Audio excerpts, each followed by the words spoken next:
بسم اللہ الرحمن الرحیم۔ السلام علیکم دوستو، آج ذکر کریں گے سیدنا جنید بغدادی رحمۃ اللہ علیہ، شخصیت اور مقام و مرتبہ۔ دوستو، اگر چینل کو سبسکرائب نہیں کیا تو جلدی سے چینل کو سبسکرائب کریں اور پھر کرتے ہیں آج کی مزیدار ویڈیو شروع۔ عظیم المرتبت شیخ طریقت سیدنا جنید بغدادی رحمۃ اللہ علیہ تیسری صدی ہجری کے اوائل میں بغداد میں پیدا ہوئے۔ ان کا نام ان کے دادا کے نام پر جنید رکھا گیا، جس کے معنی چھوٹے سے لشکر کے ہیں۔ ان کے آباء و اجداد ایران کے قدیم اور خوبصورت تاریخی شہر نہاوند کے رہنے والے تھے۔ یہ شہر امیر المومنین سیدنا عمر فاروق رضی اللہ عنہ کے عہد خلافت میں فتح ہوا تھا، اور یہاں ہونے والی جنگ نہاوند اسلامی تاریخ کا ایک اہم باب ہے۔ ان کا خاندان قبول اسلام سے پہلے مجوسی اور آتش پرست تھا۔ عباسی دور خلافت میں جب بغداد تعمیر ہوا اور اسے دارالخلافہ مقرر کیا گیا تو دنیا کے مختلف خطوں سے اہل فن ادھر کا رخ کرنے لگے۔ چنانچہ سیدنا جنید بغدادی رحمۃ اللہ علیہ کے والد بزرگوار محمد قواریر رحمۃ اللہ علیہ بھی بغداد آ کر مقیم ہو گئے۔ وہ شیشہ فروشی کا کام کرتے تھے۔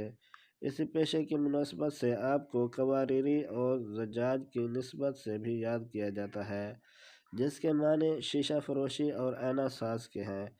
آپ کے خانوادے کا ماحول علم، دوست اور محبت الہی سے سرشار تھا۔ والدین نہایت نیک اور پارسا تھے۔ ان کے ماموں حضرت سری سختی رحمۃ اللہ علیہ ایک نامور اور بلند پایہ شیخ تصوف تھے۔ ان کا سارا بچپن اپنے اسی عظیم ماموں کے زیر تربیت گزرا اور تقریباً 9 سال کی عمر میں تجوید و ترتیل کے ساتھ قرآن پاک حفظ کر لیا۔ اس کے علاوہ انہوں نے مروجہ حدیث اور فقہ کی تعلیم بھی حاصل کی۔ تصوف اور طریقت کی تعلیم و تربیت آپ نے مختلف ممتاز مشائخ سے حاصل کی۔ ظاہری علوم کی تحصیل اور منازل سلوک کی تکمیل کے بعد انہوں نے اپنے مرشد حضرت سری سختی رحمۃ اللہ علیہ کے حکم پر رشد و ہدایت کے کام کا آغاز کیا۔ شروع میں وہ اپنے اساتذہ اور دیگر مشائخ کے احترام میں منبر نشین ہو کر وعظ سے ہچکچاتے تھے، لیکن جب نبی آخر الزماں صلی اللہ علیہ وآلہ وسلم نے خواب میں تشریف لا کر اس کام کا حکم فرمایا تو انہوں نے اس کا آغاز کیا۔ ان کے وعظ بڑے پر تاثیر تھے۔ ایسا محسوس ہوتا تھا کہ گویا دریائے فصاحت و بلاغت رواں ہے۔ سیدنا جنید بغدادی رحمۃ اللہ علیہ ایک باذوق صوفی تھے۔ شعر و شاعری سے بہت لگاؤ تھا، خود بھی شعر کہتے تھے۔